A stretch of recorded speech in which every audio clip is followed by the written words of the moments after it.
जगन्नाथपुरी में लक्ष्मी जी भ्रमण कर रही थी, जगन्नाथ भगवान की पत्नी, और पूरी क्षेत्र में भ्रमण करते करते उन्होंने देखा कि मैं किस पर कृपा करूं। तो सबसे पहले लक्ष्मी जी गई अर्चकों के पास, जो जगन्नाथ जी को उठाते, सुलाते, खिलाते, नहलाते, भोजन प्रसाद कराते। बोले अर्चक हैं, पहले अर्चकों को देखें, इनके यहाँ किसी परिवार में अगर हमको कृपा करनी हो तो लक्ष्मी जी सब अर्चकों के घर में गई। देखा महाराज सूर्य उदय हो गया, ये तो अभी सो ही रहे हैं, ना आचार विचार शुद्ध, ना खान पान की शुद्धि। लक्ष्मी जी ने देखा महाराज सवेरे पुजारी, अर्चक, साधक लेट लेट तक सो रहे हैं, ना आचार विचार शुद्ध, ना खान पान की शुद्धि, ना वस्त्रादि धुले हुए, एक ही वस्त्र हैं, 5-5 दिन तक उन्हीं को पहनने हैं। लक्ष्मी जी बोली ये मेरे रहने लायक स्थान नहीं है, यहाँ नहीं आऊंगी।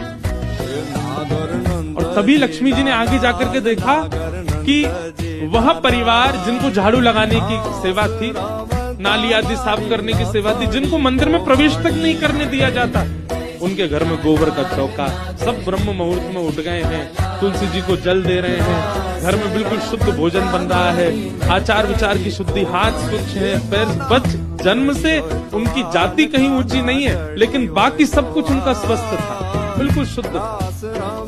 लक्ष्मी जी की कृपा चाहते हैं ना, पवित्र रहना प्रारंभ करो। लक्ष्मी जी को पवित्रता बहुत प्रिय है।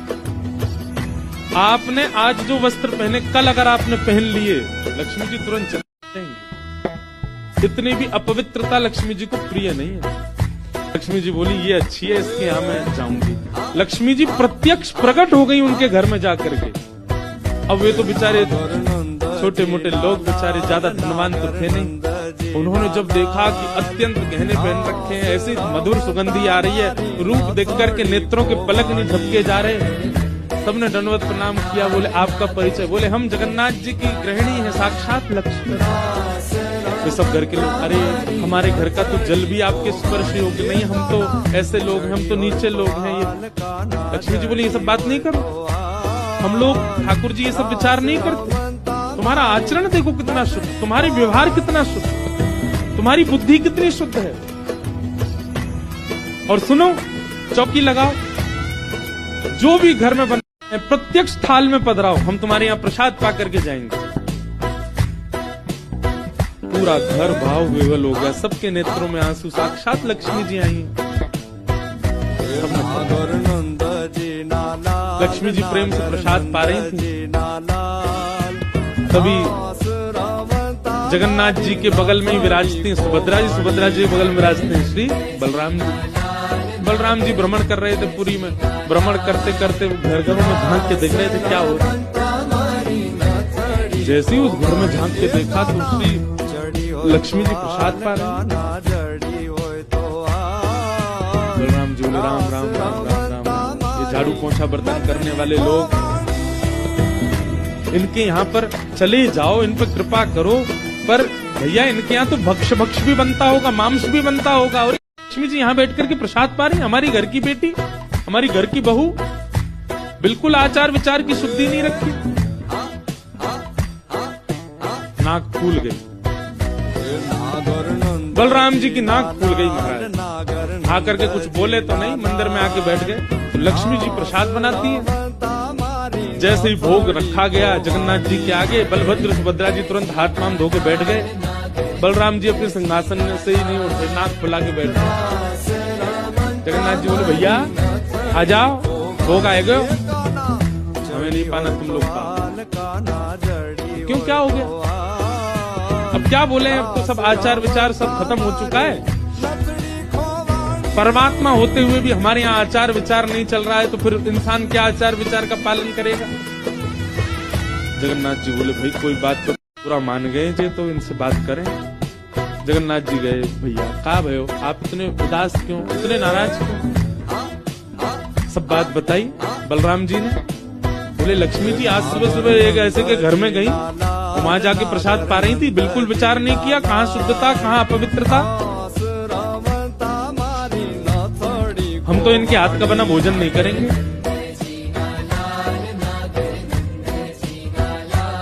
जगन्नाथ जी बड़ी दुविधा में पड़ गए। यदि पाऊं तो भैया नाराज बैठे, भैया कहेंगे मैं नाराज हूं, इससे को कोई फर्क नहीं पड़ा है, फिर भी पा रहा है। और नहीं पाऊं तो लक्ष्मी जी टेढ़ी टेढ़ी देख रही हैं कि मैंने बनाया, ये पा क्यों नहीं रहे। जगन्नाथ जी बोले लक्ष्मी जी को तो मना लिया जाएगा बाद में, पर ये नहीं माने ना, ये तो शेषनाग है, इनको ज्यादा ही क्रोध आ गया तो जोर से सिर हिला देंगे, प्रलय और हो जाएगा। जगन्नाथ जी ने लक्ष्मी जी से कहा देखो भैया नहीं पा रहे तो हम भी नहीं पाएंगे। लक्ष्मी जी बोली कोई बात नहीं। एक दिन नहीं पाया, दूसरे दिन फिर लक्ष्मी जी ने बनाया, फिर नहीं पाया, तीसरे दिन फिर लक्ष्मी जी ने प्रसाद पधराया, फिर नहीं पाया।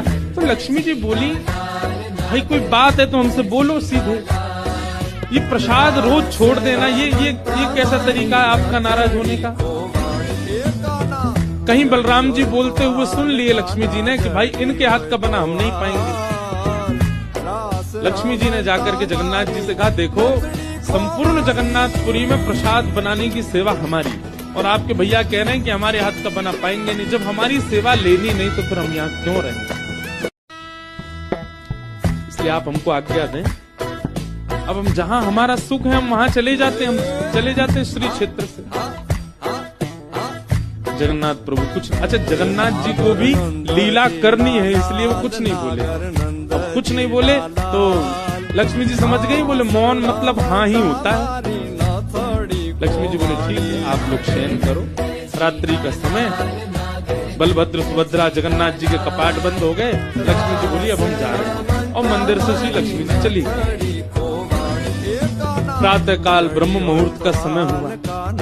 महाराज जगन्नाथ जी बलराम जी जैसे ही उठे तो क्या पाया, नीचे फर्श पे पड़े थे। कहाँ सोने के सिंहासन पर सोते थे, सोने के बिस्तर पर सोते थे, बढ़िया लत्ता पहन के रहते थे, गले में स्वर्ण की मालाएं, हाथ में स्वर्ण के कड़ूला, पाम पे स्वर्ण के कड़ूला आदि सब पहन के सोते थे। लेकिन लक्ष्मी चली गई तो सब चला गया। सवेरे उठे तो फर्श पे पड़े थे। बलराम जी बोले लाला जी कहाँ है वो, हमारे सिंहासन वगैरह कहाँ चले गए। ठाकुर जी बोले लक्ष्मी जी चली गई ना, लक्ष्मी तो मतलब सब होता है। बलराम जी ने अपनी तिजोरी जाकर के खोली, सबरे वस्त्र चले गए, आभूषण चले गए, सब आयुध चले गए, फटे पुराने मैले कुचैले बिना धुले महीनों के सालों के वस्त्र पड़े थे। तो यही होता है, लक्ष्मी जाती है तो यही रह जाता है। लेकिन बलराम जी भी अपनी पूरी उसमें थे, बोले कि हम भी कुछ नहीं कहेंगे, ठीक है जैसे हैं वैसे रह लेंगे, कोई लक्ष्मी जी के जाने से हम पे फर्क थोड़ी पड़ रहा है। चल लाला भोजन को समय है क्यों, प्रसाद पाएंगे। ठाकुर जी बोले कैसे प्रसाद पाएंगे, प्रसाद तो लक्ष्मी बनाती है, लक्ष्मी चली गई खुद ही बनाना पड़ेगा। बोले हाँ तो हम पे कोई बनावी कमी, हम दोनों मिलके बनाएंगे। कृष्ण बलराम दोनों गए रसोई घर में, जाकर के देखा तो महाराज वहां से अन्न दाल चावल सब चले गए। तो सब लक्ष्मी से ही आते हैं, कहां तक है चूल्हा जलाने की लकड़ी भी नहीं बची, वो भी लक्ष्मी से ही आती है। लक्ष्मी गई और सारी श्री लेकर के चली गई अपने साथ। अब तो दर्शनार्थी आने बंद हो गए, क्यों, मंदिर की श्री भी चली गई। जगन्नाथ जी और बलराम जी चुपचाप बैठे अपने सिंहासन पे, भूखे प्यासे बेचारे, आंख बाहर निकली आई। बलराम जी बोले लाला, हाँ 2 दिन है गए लाला, भोजन ना कियो, और 2 दिन पहले गुस्सा में ना कियो, 4 दिन है गए, और कचू है भी ना, कहा करें। देखो इस बात को कोई ऐसे मत ले लेना, लोग सोचने वाले भी लेते, बताओ महाराज जी कुछ भी बोल रहे हैं, वो साक्षात ब्रह्म है। लक्ष्मी जाने से उन पर कोई प्रभाव पड़ेगा, लक्ष्मी जाने से कोई प्रभाव नहीं पड़ता ठाकुर जी पर ठाकुर जी बलराम जी को भी बताना चाह रहे हैं कि भाई किसी को हे दृष्टि से मत देखो, उसी के लिए पूरी लीला हो रही है। ठाकुर जी बोले दाऊ दादा एक काम है सके, बोले कहा, बोले समुद्र के किनारे स्वर्ग आश्रम है जहाँ पर लोगों की अंत्येष्टि होती है। बोले हाँ, मैंने एक बार देखा था वहाँ पे लोग कटोरा लिए बैठे रहते हैं और उनको कुछ ना कुछ मिल ही जाता है, आपकी आज्ञा हो तो वहीं चलें, कछु तो मिल जाएगा। लाला पूरी दुनिया कहा कहेगी, बताओ कृष्ण बलराम क्या कर रहे हैं। बोले ऐसे थोड़ी जाएंगे, रूप बदल के चलेंगे, कछु तो मिलेगा। पेट तो नहीं भरेगा हमारा। लक्ष्मी जी तो आएंगी नहीं, नाराज होकर चली गई। बलराम जी बोले हाँ हाँ जान दे, ये बहू क्यों बड़े नखरे हैं, चली गई तो कहा हम का भूखे रहेंगे, चल लाला मेहनत करके उद्यम करके भिक्षा मांग के पालेंगे। और श्री कृष्ण बलराम दोनों छोटे से बालक का रूप धारण करके गए और स्वर्ग आश्रम के बाहर कटोरा लेकर बैठ गए, कोई कुछ तो दे जाएगा। ठाकुर जी और बलराम जी अपनी झोली फैला के जय जगन्नाथ मैया तेरा भला हो, कुछ दो। कोई कुछ नहीं थे। एक ने तो डांट दिया, बोले हे छोटे बालकों क्या करते हो, विद्यालय जाया करो, पढ़ाई लिखाई किया करो, क्या बचपन में आके बैठ गए हो यहाँ पे। बलराम जी बोले लाला ही तो बहुत डांट रही है। ठाकुर जी मनी मन कहे और कर लो अपमान लक्ष्मी जी का।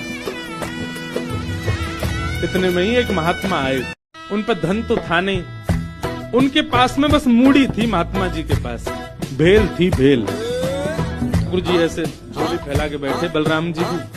तो महात्मा जी ने क्या किया, ऐसे करके लो बच्चों लो खा लो पेट भर। बलराम जी बोले लाला एक समय को भोजन तो मिल ही गए।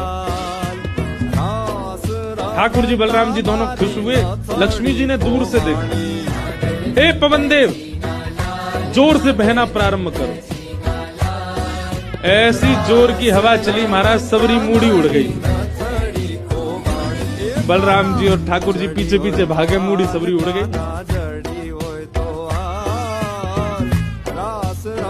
बलराम जी बोले लाला ये क्या हो गया। बोले भैया हम संकोच में कुछ कहते नहीं, आप बड़े भैया हो, पर हम एक बात कहें, लक्ष्मी के बिना हाल हो रहा है हमारा। ठीक है बहू है, आपने समझा देते, आप भी बिल्कुल नाक फुला के बैठ गए, गुस्सा है के बैठ गए, चली गई बेचारी। यदि वे प्रसन्न हो जाए तो सब ठीक हो जाए। अरे ना बेटा कोई बात नहीं, हम तो क्षमा मांग लेंगे, तेने पहले क्यों ना कही मोटे। ठाकुर जी बोले कोई बात नहीं, चलते हैं, ढूंढे उनको कहाँ है। पूरे पुरी में ढूंढा, कहाँ है लक्ष्मी जी। लक्ष्मी जी उसी कन्या के घर में थी, उसी घर में थी जहाँ देख करके बलराम जी को हीन भावना आ गई। बलराम जी लेके गए, लाला यही घर में बैठी, जब मैंने देखी कहीं वहां जाकर के देखा तो महाराज उस घर में बिल्कुल जैसे मंदिर की रौनक होती है, ऐसी रौनक उस घर की हो रही थी। फर्श लगे हुए हैं, बढ़िया सोने चांदी के बर्तन रखे हैं, एक जगमगा रहा है मणियों से पूरा घर भवन। और बाहर बैठ करके उस महिला के जिसके ऊपर कृपा की थी लक्ष्मी, उसके बालक भर भर के सामग्री दे रहे हैं लोगों को, भोजन की सामग्री, वस्त्र ले जाओ, ये ले जाओ, कोई गरीब कन्या के लिए धन ले जाओ, राशि ले जाओ, सोने की मोहर ले जाओ। लक्ष्मी जी बैठी है घर में। ठाकुर जी बोले अब लक्ष्मी जी तो नाराज है, भैया एक काम करें हम भी लाइन में लग जाएं कि तुम आगे लेके चल। जैसे ही ठाकुर जी और बलराम जी लगे कतार में, भीतर से लक्ष्मी जी को देख के दया आ गई। मेरे प्राणनाथ ये चाहे तो सर्व समर्थ हैं, परंतु बलराम जी को बताने के लिए पूरी लीला कर रहे हैं। लक्ष्मी जी तुरंत बाहर आई और दोनों को इशारा किया आप लोग इधर आओ। बलराम जी बोले देख बहू तू नाराज मत हो, हमसे गलती है गई, और वैसे गलती तेरी भी कम नहीं, तू नहीं जानो चाहिए ऐसी जगह। लक्ष्मी जी बोली दाऊ दादा ठाकुर जी के लिए सब अलाव है, हमारे लिए इतने बंधन। वे किसी भी भक्त पर कृपा करने जा सकते हैं, वहां पर जात पात नहीं देखी जाती, वहां पर ये नहीं देखा जाता कि भजने वाला कौन है, ब्राह्मण है, क्षत्रिय, वैश्य कौन है, सब पर वो अनुग्रह कर सकते हैं। तो फिर हमारे ऊपर इतनी रोक टोक क्यों। और किसी के जन्मगत व्यवहार से उसका पूरा जीवन नहीं आंकना चाहिए, उसके स्वभाव व्यवहार से देखना चाहिए कि वो है कैसा। कहाँ आप कहते हैं कि ब्राह्मण सर्वश्रेष्ठ, वो देर देर तक सो के उठ रहे हैं, उनके यहाँ शुद्धि नहीं, वस्त्र 4-4 दिन तक पहन रहे हैं, एक महीना एक ही धोती में निकाल रहे हैं। आप कह रहे हैं कि वो श्रेष्ठ, और ये लोग जो इतनी पवित्रता का ध्यान रखते हैं, इन पर कृपा ना हो। हमारे अनुसार तो जो अपने कर्म से शुद्ध है वो शुद्ध है। बलराम जी और ठाकुर जी दोनों मान गए, जैसी आपकी इच्छा। बोले नहीं आज के बाद हम आपसे एक नियम चाहते हैं। क्या? बोले श्री जगन्नाथपुरी में नियम कर दीजिए। बोले क्या? जिस महाप्रसाद को ब्राह्मण पाएगा उसी महाप्रसाद को शूद्र भी पाएगा, दोनों को समान फल मिलेगा। और यहाँ महाप्रसाद का ऐसा नियम रखा जाए कि अगर एक ही पत्तल में दोनों बैठ करके पालें तो दोनों को समान पुण्य प्राप्त होगा। महाप्रसाद पाते ही अन्य तीर्थों में तो बहुत साधन करने पड़ेंगे, पर पुरी में आकर के कोई एक तिनका भी यदि महाप्रसाद का पाले तो उसको सर्व साधनों का फल प्राप्त होगा। और किसी भी प्रकार से ये ना देखा जाए कि कौन किस वर्ण का है, वो स्वभाव से शुद्ध होना चाहिए। हम सबको हृदय लगाना। अगर ये सब आपको मंजूर हो तो मैं राजी राजी। और तब से श्री जगन्नाथपुरी में ये सब नियम निश्चित करते हैं। महाप्रभु जी सबके लिए